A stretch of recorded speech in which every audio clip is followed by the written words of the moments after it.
Avanza en Chicago la Convención Nacional Demócrata, en la que se prevé la confirmación de Kamala Harris como candidata del partido a las presidenciales de noviembre. Hay expectativa por los pronunciamientos de Joe Biden y de otros líderes demócratas en medio de las multitudinarias protestas a favor de la causa palestina. Tenemos reporte de nuestra corresponsal. Funcionarios de Hamás indicaron que sin un alto el fuego total no aceptarán un acuerdo con Israel. La declaración del grupo islamista se produce luego de que el secretario de Estado de Estados Unidos, Antony Blinken, instara a la organización a aceptar la propuesta presentada por Washington. El presidente de Ucrania, Volodymyr Zelensky, aseguró que las fuerzas de Kiev controlan más de 1.250 kilómetros cuadrados y 92 localidades de la región rusa de Kursk tras el derribo de un tercer puente estratégico. El mandatario pidió a sus aliados relajar las restricciones al uso de armas dentro de territorio ruso. A ustedes gracias por continuar con nosotros en France 24. Soy Valentina Torres Sánchez y es un gusto acompañarlos. Comenzamos este informativo en la ciudad estadounidense de Chicago, donde inició la Convención Nacional Demócrata. El encuentro, que irá hasta el jueves y en el que se prevé se confirmará a Kamala Harris como candidata a las presidenciales en las elecciones de noviembre. A esta hora conectamos con Mamen Sala, que se encuentra a las afueras del evento. Mamen, ¿qué ha pasado hasta este momento en esta primera jornada y en qué se centra la atención esta noche? Sí, muy buenas noches. Pues hasta ahora la Convención Demócrata acaba de arrancar hace poco menos de una hora y de momento pues ya se ha aprobado esa plataforma Harris-Walz que se había trazado durante el tiempo que estaba Biden todavía dentro de esa candidatura, así que tiene trazas liberales. También han confirmado a Tim Walz como candidato vicepresidencial. Recordemos que esta Convención Demócrata es bastante atípica porque tanto Kamala Harris como su compañero de fórmula ya habían sido votados anteriormente tras la salida de Joe Biden, pero básicamente lo que se va a hacer en esta convención pues es básicamente algo ceremonial, aceptarlos por parte de todos los miembros del partido. Va a ser una noche desde luego muy emocionante, esta primera noche de convención demócrata, donde escucharemos a la esposa de Joe Biden, a la primera dama, Jill Biden, que por supuesto pues va a apoyar, a seguir apoyando como siempre a su marido, y va a pedir también a los votantes que ahora se centren en apoyar a Kamala Harris. Escucharemos también a la que fue secretaria de Defensa, a Hillary Clinton, quien se espera pues que hable de lo peligroso que puede ser que Donald Trump regrese al poder. Pero desde luego el plato fuerte de esta noche va a ser el discurso del propio Joe Biden, que se espera que esta noche pues le pase el relevo a su sustituta Kamala Harris, ahora sí, de manera ya no solamente oficial, sino también simbólica, y que pida también al pueblo estadounidense que vote por ella. Va a ser una forma de empezar a despedirse de la vida política. Y la guerra en Gaza está presente en esta convención por las protestas a las afueras del United Center. ¿Cómo están marcando este evento? Está muy presente, compañeros, no solamente por esas protestas que comenzaron ya el domingo cuando hubo 2 detenidos y hoy ha habido ya de momento 6 detenidos. Además hay protestas organizadas durante los 4 días que durará este evento hasta el jueves, que es ese discurso final de la candidata presidencial Kamala Harris, pero también está suponiendo algunas diferencias dentro del Partido Demócrata. Hemos escuchado a algunos delegados demócratas que antes de que comenzara este evento han pedido a la candidata pues que frene el envío de armas a Israel. Recordar que esta es la política que ha estado manteniendo hasta ahora el presidente Joe Biden, y que Kamala Harris pues de alguna manera ha dicho que va a heredar su legado, pero también ha dejado claro que pondrá su granito de arena. Kamala Harris siempre ha sido partidaria de pedirle a ese primer ministro israelí, Benjamin Netanyahu, que terminara la guerra, así que de momento no se ha pronunciado sobre este asunto, pero sí que está suponiendo bastantes divisiones dentro del partido y, como habéis comentado, a las afueras del United Center. Pues Mamen, a usted gracias por esta ampliación. Estamos muy pendientes de lo que ocurra allí. La Convención Nacional Demócrata de este año recuerda la de 1968. Aquella también se llevó a cabo en Chicago y comenzó entre gases lacrimógenos y pancartas, marcando un punto de inflexión en la historia política de Estados Unidos, símbolo de una profunda división dentro del partido en plena efervescencia por la guerra en Vietnam. Volvemos a 1968 para recapitular la convención demócrata más violenta de la historia. Las calles de Chicago se convirtieron en un campo de batalla. Lo que debía ser una convención destinada a unir al Partido Demócrata y elegir a su candidato presidencial se transformó en una caótica escena de enfrentamientos entre manifestantes y policías. La violencia racial exacerbada por el asesinato de Martin Luther King en abril de ese mismo año había provocado disturbios en ciudades de todo el país. Además, el movimiento por los derechos civiles y la creciente oposición estudiantil a la guerra de Vietnam contribuyeron a crear un ambiente de tensión y descontento generalizado. La candidatura de Hubert Humphrey, vicepresidente en funciones, exacerbó las divisiones dentro del partido.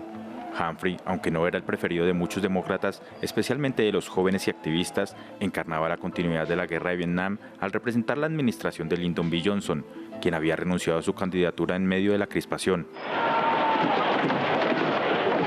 El 28 de agosto la violencia alcanzó su punto álgido. Un evento televisado que capturó la atención de la nación. Las cámaras transmitieron imágenes en vivo de los enfrentamientos entre manifestantes y policías en Grand Park, a pocas cuadras de donde los delegados demócratas se reunían para elegir a su candidato. Hubert Humphrey se quedó con la nominación demócrata y la elección presidencial de 1968 resultó en la victoria de Richard Nixon, quien capitalizó el descontento generalizado con una promesa de ley y orden. Para el Partido Demócrata, la convención de 1968 dejó profundas cicatrices evidenciando la brecha generacional. Cambiamos de tema. En las últimas 24 horas, el ejército israelí continúa atacando la franja de Gaza, dejando al menos 40 muertos y 134 heridos, según el Ministerio de Salud gazatí. Tanto funcionarios de Hamas indicaron que no aceptarán una propuesta para una tregua en Gaza que no incluya un cese total del fuego. A su vez, criticaron la iniciativa que, según Estados Unidos, cuenta con el beneplácito del primer ministro Benjamin Netanyahu. Aseguraron que esa no es la versión del texto que se entregó al grupo. Todo esto luego de que el secretario de Estado estadounidense Anthony Blinken instara a Hamas a aceptar dicha propuesta. El informe es de Elmari Angulo. Para Anthony Blinken, el encuentro que sostuvo este lunes con Benjamin Netanyahu fue constructivo.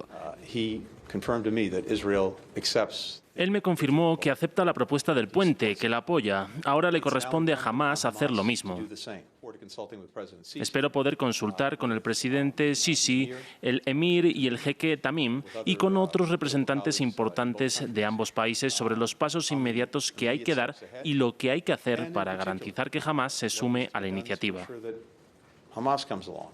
El secretario de Estado estadounidense advirtió que se trata de un momento decisivo para una tregua en Gaza y para la liberación de los rehenes. Frente a lo que Netanyahu insistió en que, aunque se mantendrá firme en las negociaciones de un cese al fuego con Hamas, no cederá en las que califica como necesidades de seguridad de Israel.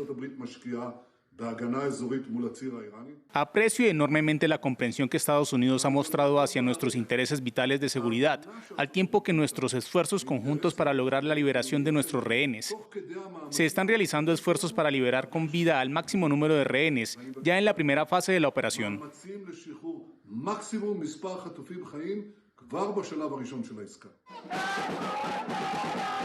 Familiares de los rehenes israelíes que permanecen retenidos en Gaza ondearon banderas frente al hotel en el que se aloja Blinken, en Tel Aviv, en reclamo del retorno de sus seres queridos, mientras que el portavoz del Ministerio de Relaciones Exteriores de Irán declaró que el posible alto al fuego en Gaza no tiene relación con la represalia de su país por el asesinato del jefe del ala militar de Hamas, Ismail Haniyeh, el 31 de julio en Teherán. Acción que dijo Irán utilizará, según él, en el momento adecuado. Las fuerzas ucranianas avanzan gradualmente en Kursk. El presidente Volodymyr Zelensky afirmó que ya controlan más de 1.250 kilómetros cuadrados y 92 localidades en la región, donde también fue derribado un tercer puente estratégico. Sin embargo, Kiev también enfrenta presión en el este ocupado, ya que las fuerzas rusas avanzan hacia un importante centro militar. Veamos el informe en terreno. La aviación ucraniana destruyó el tercer puente en suelo ruso. Sin embargo, Kiev está presentando la incursión como defensiva. Ahora nuestra tarea principal en las operaciones defensivas en general es destruir todo el potencial bélico ruso posible y llevar a cabo el máximo de acciones contraofensivas. Esto incluye la creación de una zona tapón en el territorio del agresor, nuestra operación en la región de Kursk.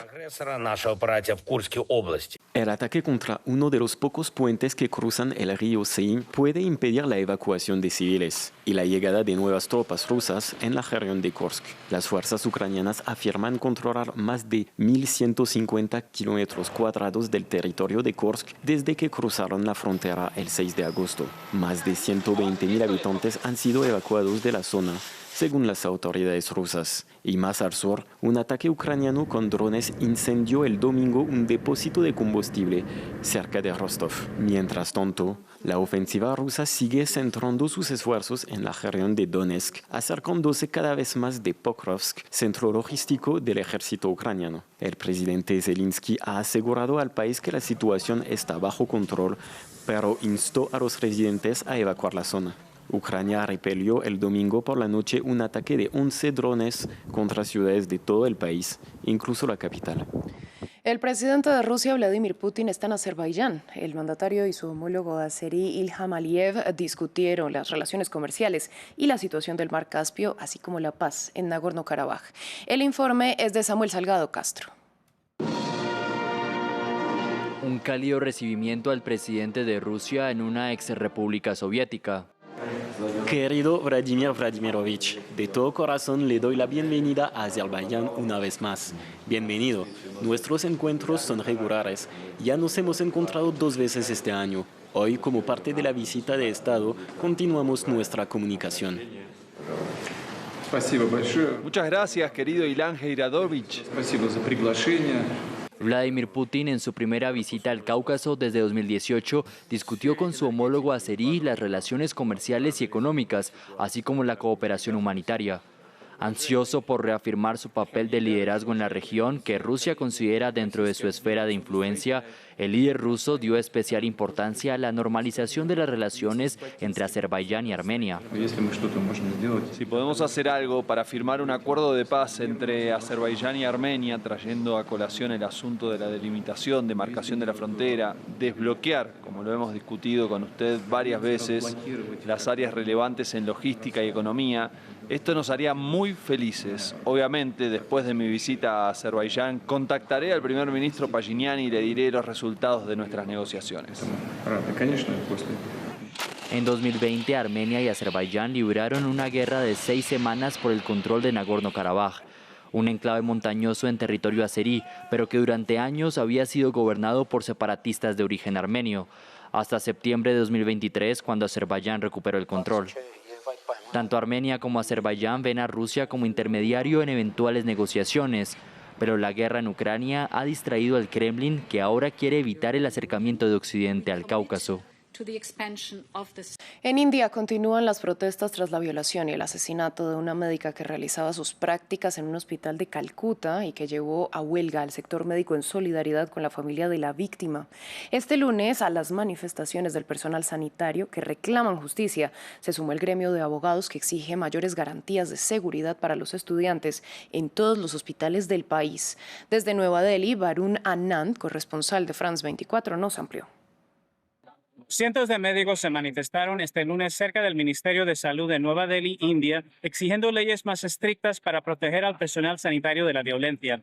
Los manifestantes intentaron establecer servicios ambulatorios gratuitos fuera del ministerio, pero fueron detenidos por la policía. Estas protestas son parte de una ola de manifestaciones que se han extendido por toda la India tras la violación y asesinato de una médica de 31 años en un hospital estatal en Kolkata el 9 de agosto. Los médicos demandan que cualquier ataque contra personal médico en servicio sea considerado un delito sin posibilidad de fianza, además de un aumento en la seguridad de los hospitales y espacios seguros para descansar. La huelga de médicos en la capital india entra hoy en su 7º día, paralizando los servicios de salud no urgentes, incluyendo consultas externas.